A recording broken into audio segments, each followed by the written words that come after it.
We're moving on to Chapter 5. We hold these truths. Chapters 5 and 6 are about the election, the national referendum to ratify the Iraqis' constitution, which we did the sweep for 2 weeks earlier. The United Nations actually dictated where the polling centers were going to be.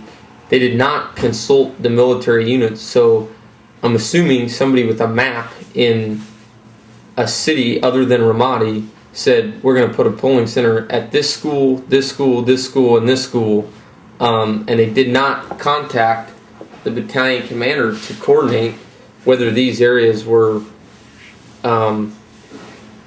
in secure areas or not secure areas.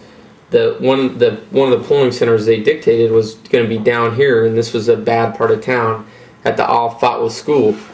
When they issued this message, they also told the Iraqi people, hey, we're going to come down, and this is where the polling center is going to be so you can vote. This is great for the Iraqi people, but it's also great for the enemy because they know, hey, Marines are going to move in and occupy this school. And when we were moving down here, I remember thinking, we told the people where we're going to have the polling centers. That's probably a pretty good indication that we're going to take contact because the enemy's going to know about it. So I had a polling center here. Kilo Company had a polling center in this white building here called the Gym. This is Route Sunset down to IED. Down this road is called Baseline to Checkpoint 342. We moved in, and I had 3rd squad in this building, 1st squad in this building, and 2nd squad in this building, and we basically strong pointed the area around the Al-Fatwa school where we had an Iraqi army company that was going to run the polling center.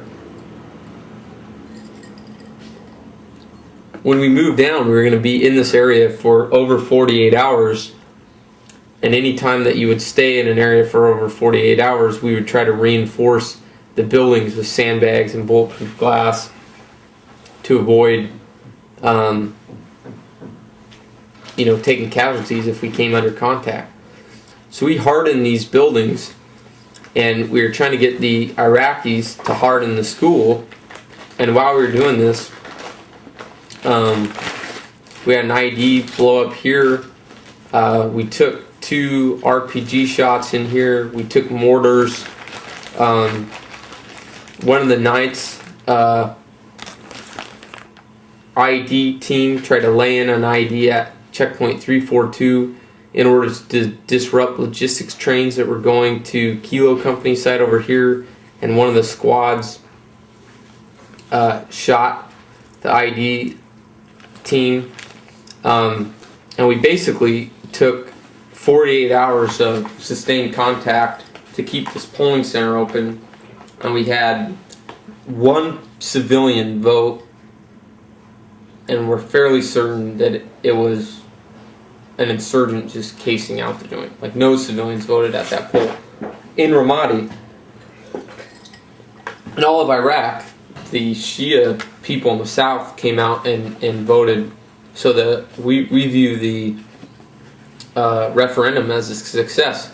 Also, this was a unique situation because the strategic goals and the tactical goals aligned in that if we can defend this website or this polling center, it will be a tactical win for us to keep this thing open. The enemy was trying to shut it down to prove that they had control to the populace. So if we keep the polling center open, it's a tactical win, but it's also a strategic win. And so this was a very, very big victory for the Marines' morale to go down there, and we're in a known, the enemy's gonna, if they're gonna attack us, they have to come to a known place, a known time.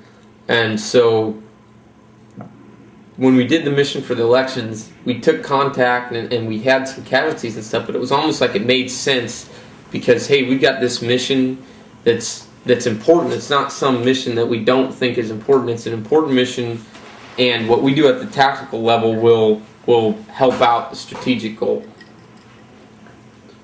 And during this chapter, you're basically the model for cash Yeah, for that particular chapter.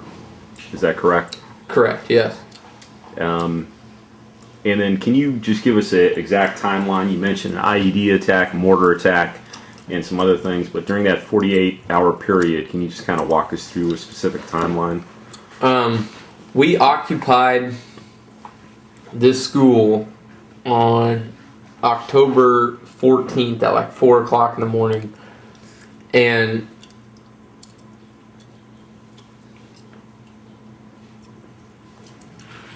I don't know the exact timeline like per hour, but the chain of events that I remember followed like this. We occupied the school, the Marines set up in the 3 Overwatch houses, and by 9 o'clock we were running, me and a team consisting of myself, my corpsman, and Arabic-speaking Marine named Corporal Fowler, were running back and forth to the school to work with the Iraqi army to have them get set up. So after, sometime in the morning around 9 o'clock, we were telling the Iraqis to unload a PLS truck, which is like a flatbed truck right here in this alley, and an IED exploded on the Iraqis and my little team while we were helping them unload. We moved all the Iraqis into the school and had EOD do another sweep, and in that sweep they found a secondary IED within 3 feet of the first. After we found the IED, we continued to harden the building, and Jundi shot down this alley. And we ran over there and we said, "What did you see?" And he said, "I saw a man wearing a mask with an RPG, and I saw a man with a Dragunov sniper rifle." So we knew there was like a probing team out here. Later that day, an Iraqi in a 7-ton, a big up-armor troop-carrying vehicle here, which we were using as like a pillbox, took a guy, an insurgent shot an RPG down the long axis of this road on that vehicle. We returned fire. This Jundi was injured, and we had to CASEVAC him out. While the CASEVAC was happening, we started to take mortar rounds from somewhere probably down south. And I think they were coming from this other school, which was right here. The 82 millimeter? Yeah. So they're lobbing mortar rounds at us during the CASEVAC, so it was like a combined arms attack. And while they were lobbing mortars at us, we had this area kind of serpentined off with barbed wire. And the vehicles, the mobile section came down to CASEVAC the guy, and they couldn't get to the building because we had it barbed wired off. And I've got to go back and put that in the book. It just says they didn't go up to the building. Well, the reason they didn't go up to the building is because you can see where the road is. There's barbed wire all along this road. So the mobile section is minimum 30 meters away from here. And mortars are coming down, hitting this building, and they're getting dialed in on the school. And the mobile section sitting here waiting to CASEVAC this guy. Sergeant Brown, who's also part of Sergeant Rock's character in the book, said, "Hey sir, we need to get this Iraqi out to the trucks." So this sergeant with another Marine ran from our position down to the school, linked up with the Iraqis, and under mortar fire basically drug this Iraqi out into the street, got him over the obstacle, which we put in there as barbed wire, and into the CASEVAC, and the CASEVAC drove away under mortar fire. While this is happening, we're also taking small arms fire from multiple directions, from northeast, southwest. But it's in an urban environment.